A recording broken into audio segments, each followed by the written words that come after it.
மோடிக்கு வந்து தனுஷ் வாழ்த்து சொல்லும் போது என்னன்னா ட்விட்டர்ல வாழ்த்து சொல்லிட்டு கீழே ஓம் நமச்சிவாயா அப்படிங்கிறது எக்ஸ்ட்ரா ஃபிட்டிங்கா சேர்த்தாரு. இதெல்லாம் பார்க்கும்போது இவருக்கு அந்த ஒரு எகென்ஸ்ட் டிஎம்கே அது மாதிரி ப்ரோ பாஜக இந்த அரசியலுக்குள்ள இவர் போகிறார். அதற்கான ஒரு முன்னோட்டமாக இந்த படம் இருக்குமோ?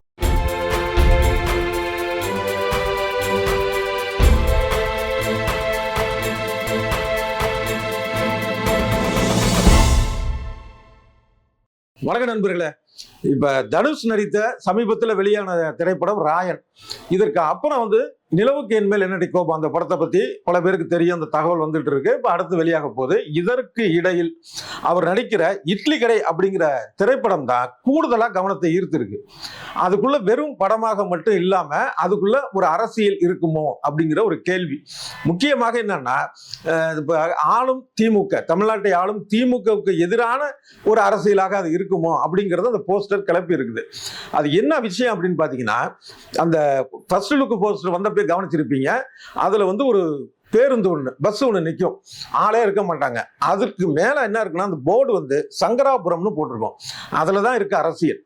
என்ன அப்படின்னா, இந்த சங்கராபுரம் அப்படிங்கிறது வந்து மிக முக்கியமான தமிழ்நாட்டில் நடந்த, அப்ப சில ஊர்களை ஒரு பேரை கேட்டவுடனே ஒரு திடீர்னு இருக்கும்ல. இப்ப தனுஷ்கோடி அப்படின்னு அந்த ஒரு புயல், அந்த ரயில் வந்து கவிழ்ந்தது, இந்த மாதிரியான ஒரு இது இருக்கும். கீழ்வெண்மணி அப்படின்னு இந்த ஒடுக்கப்பட்ட மக்களை வந்து ஒரு குடிசையில வச்சு எரிச்சது, இப்படி இருக்கும்ல. அந்த மாதிரி இந்த சங்கராபுரம் அப்படின்னாலே ஒரு விஷயம் ஞாபகத்துக்கு வரணும். என்ன வரணும் அப்படின்னா, கள்ளக்குறிச்சி மாவட்டத்துல 200 பேருக்கு மேல மருத்துவமனையில சேர்த்து கள்ளச்சாராயம் மருந்தினார்கள் என்று சேர்த்து அதுல 60 பேருக்கு மேல பலியானாங்க இல்லையா? அந்த கள்ளக்குறிச்சி மாவட்டத்துல கள்ளக்குறிச்சி தொகுதியில இருக்கிற ஒரு முக்கியமான ஊர் தான் இந்த சங்கராபுரம். இந்த சங்கராபுரம் சட்டமன்ற தொகுதிக்கு உட்பட்ட கருணாபுரம், சேஷசமுத்திரம், இந்த 2 பகுதிகளில் தான் அங்க இருக்கிற மக்கள்ல தான் அந்த பெரும்பாலான பேர் பலியானாங்க. இதுதான் திமுக ஆட்சிக்கு மிகப்பெரிய ஒரு கரும்புள்ளியாக அமைந்தது.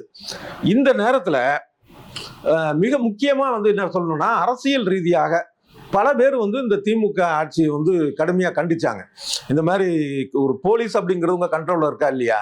இன்னும் தாண்டி சொல்ல போனா ஆளுங்கட்சி தரப்பினரே வந்து இந்த கள்ளச்சாராய பேர்வழிக்கு உடந்தையாக இருக்கிறார்களோ அப்படிங்கிற கேள்வி எல்லாம் எழுப்புனாங்க.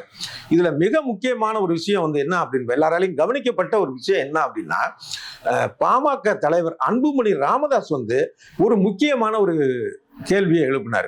இப்ப பாமக தரப்புல வெளியாகக்கூடிய அறிக்கைகள் அப்படின்னு பாத்தீங்க அப்படின்னா, பாமக மேல வேற பல விமர்சனங்களை வைக்கக்கூடியவர்கள் இருக்கலாம். ஆனா ஒரு நதிநீர் திட்டமாக இருக்கட்டும், இல்ல வேற எந்த ஒரு மக்கள் பிரச்சனையா இருக்கும், அவங்களுடைய ஒரு பார்வை, அந்த அறிக்கை வந்து கவனிக்கப்படக்கூடிய ஒரு விஷயம். இந்த நேரத்தில் இன்னொரு உதாரணமும் நான் சொல்லணும்னு நினைக்கிறேன். என்ன அப்படின்னா, இந்த பொன்னியின் செல்வன் திரைப்படம் வந்தது இல்லையா, மணிரத்னம் இயக்கி. அது பல ஆண்டுகளுக்கு முன்னால கல்கி எழுதினாரு. பொன்னியின் செல்வன் அப்படிங்கிற அந்த நாவல், அதை இவர் திரையில எடுத்தாரு. 2 பாகமா வந்தது. ஆனால் அந்த நேரத்துல ஒட்டுமொத்த தமிழ்நாடும் பாத்தீங்கன்னா வந்து பொன்னியின் செல்வன் அந்த சினிமா இதே தான் பார்த்துட்டு இருந்தாங்க. அந்த நேரத்துல பாமக தலைவர் அன்புமணி ராமதாஸ் செய்த ஒரு விஷயம் வந்து என்னன்னா, அதே ராஜராஜ சோழன், அவருடைய கதை தானே பொன்னியின் செல்வன், அந்த ராஜராஜ சோழன் வெட்டிய கால்வாய் இன்னைக்கு தூர்ந்து போயிருக்கு அப்படின்ட்டு அந்த கால்வாய் ஓரமாக சொல்லப்போனா சிற்றாறுன்னு சொல்லலாம். அதை அந்த பெரம்பூர் ஒரு மாவட்டத்துல நடைபயணம் போனார். சோ ஒரு சினிமாவிய அரசியலாக சரியான விஷயத்துல பார்க்கக்கூடியவர்கள். அப்படி இருக்கும்போது இந்த கள்ளக்குறிச்சி சாராயம், அந்த கள்ளச்சாராய பலி, இந்த நேரத்துல அன்புமணி ராமதாஸ் அவர்கள் சொன்னது என்ன அப்படின்னா, அந்த ரிஷிவந்தியம் தொகுதி சட்டமன்ற உறுப்பினர் வசந்தம் கார்த்திகேயனும், சங்கராபுரம் சட்டமன்ற உறுப்பினர் உதயசூரியனும் கள்ளக்குறிச்சியில் கள்ளச்சாராய வியாபாரிகளின் நண்பர்கள், அதாவது நண்பர்களும் பாதுகாவலர்கள் அப்படிங்கிற மாதிரியான ஒரு தோற்றம், ஒரு கருத்து, ஒரு பேச்சு இந்த சமுதாயத்தில் இருக்கு, அந்த பாதிக்கப்பட்ட மக்கள் மத்தியில் இருக்கு. இதற்கு என்ன சொல்றாங்க அப்படிங்கிற கேள்வி வச்சார். ஆக இதுல முக்கியமான விஷயம் என்னன்னா, அந்த சங்கராபுரம் சட்டமன்ற தொகுதி அப்படிங்கிற ஒரு விஷயம் இருக்குல்ல, அங்கதான் பாதிக்கப்பட்ட மக்கள் இருக்கிறாங்க அப்படின்ட்டு. இந்த சங்கராபுரம் தான் இந்த தனுஷ் நடிக்கும் இட்லி கடை படத்தில் வருகிறதா அப்படிங்கிறது தான் இப்ப கவனிக்க வேண்டிய ஒரு விஷயமா இருக்கு. அந்த போஸ்டர்ல இருக்கக்கூடிய பேர் சங்கராபுரம் அப்படிங்கிற ஒரு விஷயம். இதை இன்னொரு வகையில நம்ம பார்க்கும்போது என்ன தோணுதுன்னா, இப்ப வந்து இங்க தமிழ்நாட்டை ஆளக்கூடிய ஆளும் திமுகவுக்கு எகென்ஸ்டான ஒரு விஷயத்த இவங்க எடுத்து இதை பண்றாங்க அப்படின்னா, அப்ப தனுஷுக்கு அவருடைய பார்வை எங்க போகுது?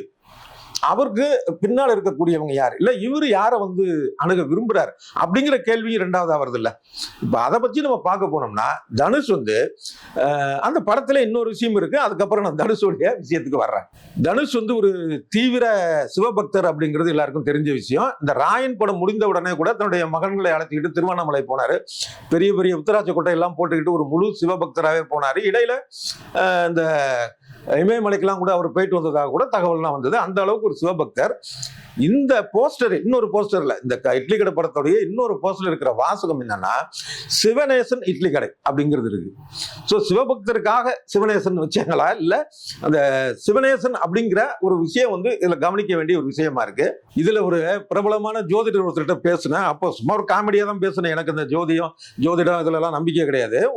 ஒரு பேசுறப்ப அவர் சொன்னாரு, இந்த சிவநேசன் அப்படிங்கிற ஒரு வார்த்தை இருக்குல்ல, அதுக்கு பார்த்தா சந்திரனை அடிப்படையாக கொண்ட வேத ஜோதிடத்துல சிவநேசன் அப்படிங்கிற பெயருக்கு உரிய ராசி வந்து கும்பம், நட்சத்திரம் வந்து சதாபிஷேகம். இதுல என்ன ஆச்சரியமான விஷயம்னா, உண்மையாகவே தனுஷுக்கு இதே வந்து கும்பராசி சதாபிஷேக நட்சத்திரம் தான். சோ அவர் தன்னுடைய ஒரு பெயராக தான் அந்த சிவநேசன்கிற அந்த கதாபாத்திரத்தை வேணும்னா, ஏன்னா படத்துல பாத்தீங்கன்னா சின்ன சின்ன குறியீடுகளுக்கெல்லாம் உள்ளார வந்து வெவ்வேறு பெரிய பெரிய அர்த்தங்கள் இருக்கும். இது ஒரு வெளிப்படையாவே இப்படி வச்சிருக்கிறாரோ அப்படின்னு தோணுது. இதுல மோடிக்கு அவர் வந்து அனுப்பின வாழ்த்து இருக்கு இல்லையா, அது வந்து கொஞ்சம் வித்தியாசமாக கவனிக்கப்பட வேண்டியது. என்னன்னா, இப்போ திமுக ஆட்சியிலையும் தான் திமுக ஆட்சியாளர்களுக்கெல்லாம் வாழ்த்து சொன்னாரு. மு.க. ஸ்டாலினுக்கு, உதயநிதி எல்லாம் சொன்னாரு. அது அந்த பிறந்த நாளுக்கு வாழ்த்து அப்படிங்கிறதோட பேரும்.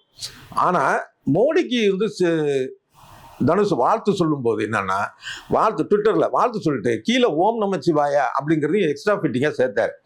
இதெல்லாம் பார்க்கும்போது இவருக்கு அந்த ஒரு எகன்ஸ்ட் டிஎம்கே, அது மாதிரி ப்ரோ பாஜக, இந்த அரசியலுக்குள்ள இவர் போகிறார் அப்படிங்கிறதுக்கான ஒரு விஷயமா இந்த படம் சொல்லும் செய்தியாக, அதாவது இட்லி கடை படத்துடைய போர்ஷன் சொல்லும் செய்தியாக நம்ம பார்க்க வேண்டிய ஒரு சூழல் இருக்கு.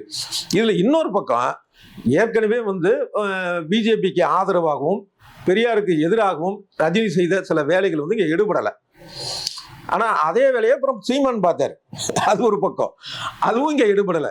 என்ன, பெரியாருங்கிற அந்த ஒரு பிம்பம், அந்த ஒரு வழிகாட்டிங்கிற ஒரு விஷயம் அது இன்னும் உறுதியா இருக்கக்கூடிய ஒரு மாநிலமாக இருக்குது இது. இந்த நேரத்துல அதுல வந்து ஒரு பின்தங்கி போன ஒரு தோல்வி அடைந்த ரஜினி தன்னுடைய மருமகனை அதே பாதையில, அது எகன்ஸ்ட் திராவிடம், அதே மாதிரி ப்ரோ பாஜக இந்துத்துவம் அப்படிங்கிற வழியில கொண்டு வராரோ, அதற்கான ஒரு முன்னோட்டமாக இந்த படம் இருக்குமோ அப்படிங்கிறது தான் இதுல உள்ள செய்தி.